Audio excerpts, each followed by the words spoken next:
ભાવનગરની વાત કરીએ। ભાવનગરના ગારિયાધાર તાલુકામાં ક્ષત્રિય સમાજના યુવાનો દ્વારા વિરોધ કરવામાં આવ્યો છે।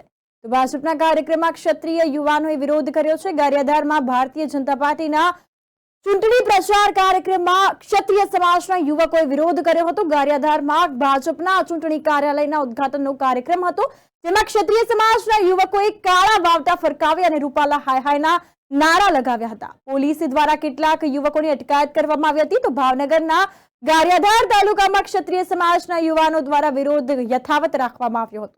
ભાજપના કાર્યક્રમમાં ક્ષત્રિય સમાજના યુવાનોએ વિરોધ કર્યો। તો ગારિયાધારમાં ભારતીય જનતા પાર્ટીના ચૂંટણી પ્રચાર કાર્યક્રમમાં ક્ષત્રિય સમાજના યુવકોએ વિરોધ કર્યો હતો। તો ગારિયાધારમાં ભાજપના ચૂંટણીના કાર્યાલયના ઉદ્ઘાટનનો કાર્યક્રમ હતો। તો આ દરમિયાન ક્ષત્રિય સમાજના યુવકોએ કાળા વાવટા ફરકાવ્યા હતા અને રૂપાલા હાય હાયના નારા લગાવ્યા હતા। પોલીસ દ્વારા કેટલાક યુવકોની અટકાયત કરવામાં આવી હતી। રૂપાલા